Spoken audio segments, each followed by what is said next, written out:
Hai, berjumpa kembali dengan Ibu pada hari ini. Untuk kelas 7 kita akan memasuki materi kita.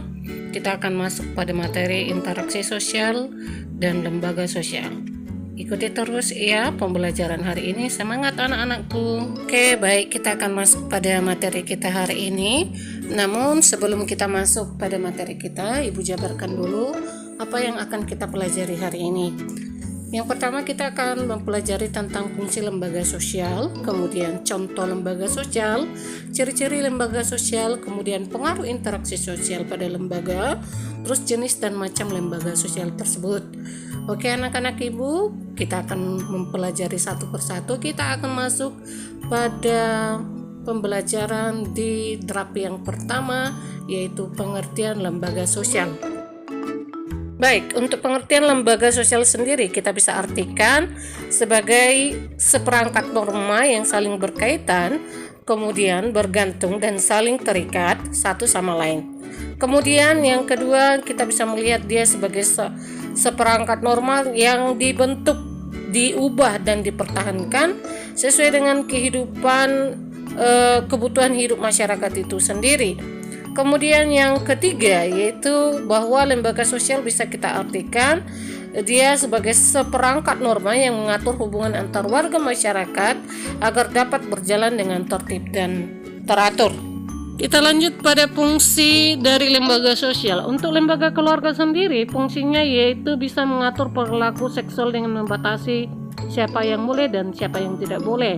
Kemudian untuk mengembangkan keturunan, memberikan perlindungan bagi keluarga dan media sosialisasi pertama bagi anak-anak, serta menjalankan fungsi ekonomi dan fungsi afeksi.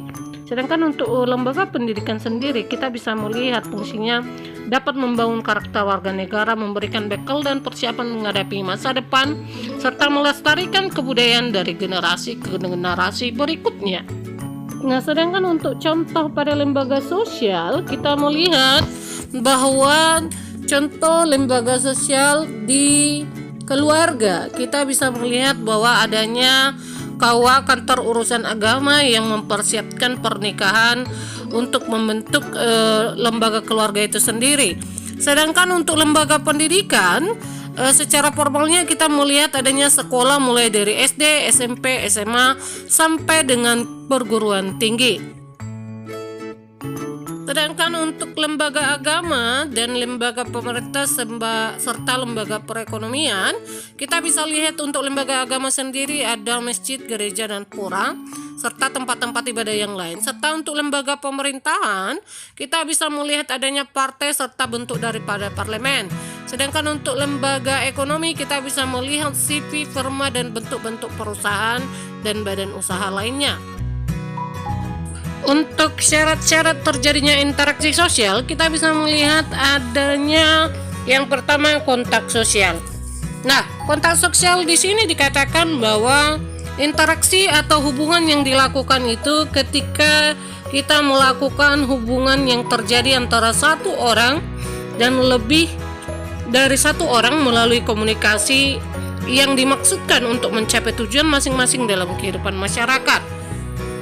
Sedangkan kontak sosial itu bisa kita bagi pada 3 bentuk, yaitu kontak sosial antar individu dengan kelompok, antar suatu kelompok.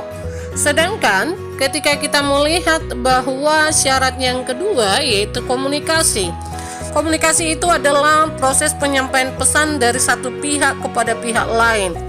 Nah, pada komunikasi ini sendiri ada 5 unsur, yaitu adanya komunikator, komunikan, pesan, media, dan efek.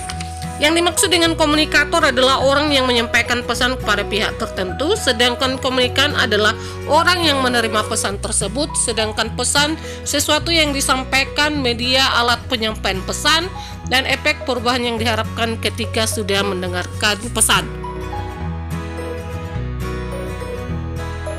Baik, kita akan masuk pada proses-proses asosiatif.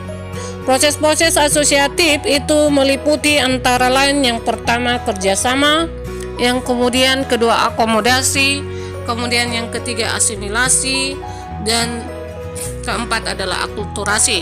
Sedangkan bentuk disosiatif itu adalah persaingan, kontravensi, dan pertentangan.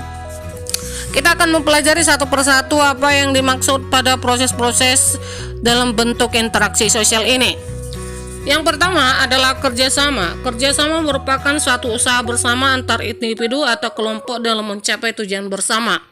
Bentuk kerjasama itu dibagi atas bargaining, kooptasi, koalisi, joint venture, kemudian kerukunan, di mana bentuk-bentuk kerjasama ini merupakan bentuk kerjasama pada masing-masing tujuan yang diterapkan untuk pencapaian tujuan satu sama lain.